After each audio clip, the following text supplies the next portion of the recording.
الحمد لله رب العالمين والعاقبة للمتقين والصلاة والسلام على سيد المرسلين وعلى آله وأصحابه أجمعين. أما بعد، أعوذ بالله من الشيطان الرجيم. بسم الله الرحمن الرحيم.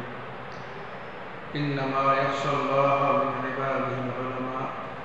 فقال النبي صلى الله عليه وسلم: من سلك طريقا يلتمس فيه علما سهل الله له به طريقا إلى الجنة أو كما قال عليه الصلاة والسلام.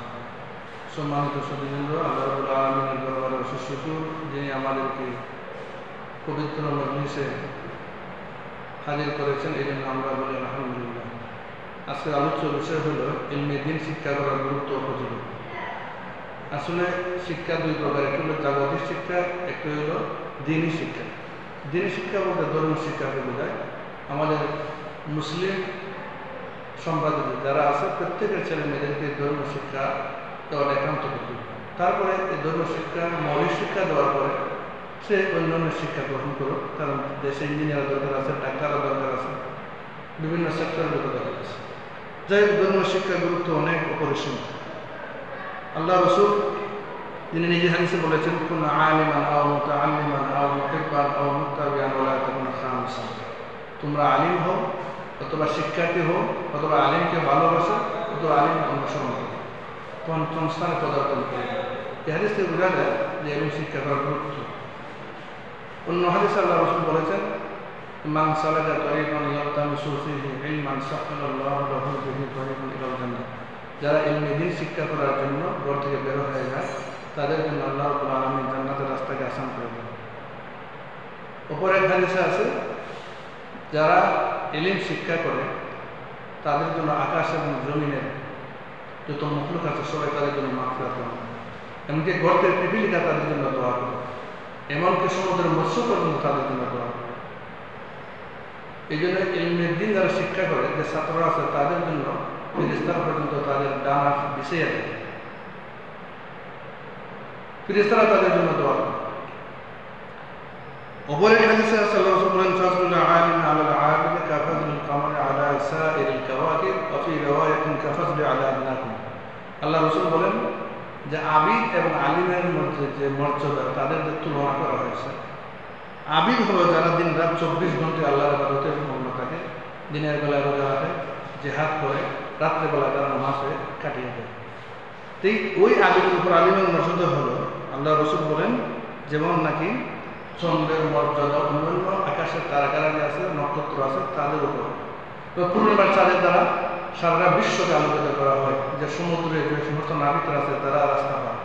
তেমনিভাবে উলামায়ে কেরামের লেখনী দ্বারা, বক্তব্য দ্বারা, তাদের হেদায়েতের কথা দ্বারা সারা বিশ্বের মানুষ অন্ধকার থেকে তারা আলোর পথে চলে আসে, আলোর দিশারি পায়, গুমরাহ থেকে মানুষ সত্যের দিশারি পায়। এই জন্য আমাদের ধর্মীয় শিক্ষার প্রতি আত্মনিয়োগ করা দরকার। আমাদের ছেলে মেয়ে যারা আছে এদেরকে প্রত্যেককে মৌলিক শিক্ষা করা দরকার। আল্লাহ রাব্বুল আলামিন বলেন, ইন্নামা ইয়াখশাল্লাহা মিন ইবাদিল উলামা। নিশ্চয় আল্লাহর বান্দাদের মধ্যে একমাত্র উলামা, এটা আলিম যারা আছে তারা আল্লাহকে ভয় করে। তাদের মন মিজাজ, তাদের সব কিছু একমাত্র আল্লাহর তাকওয়া করা অর্জন করে।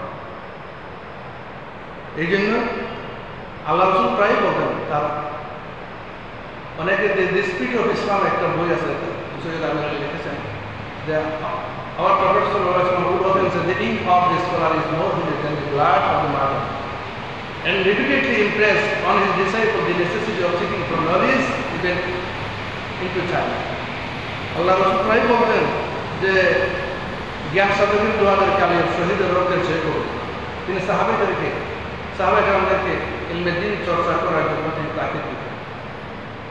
এমনকি বলতেন, চীন দেশে গিয়ে হলো তোমরা বিদ্যা অর্জন করো।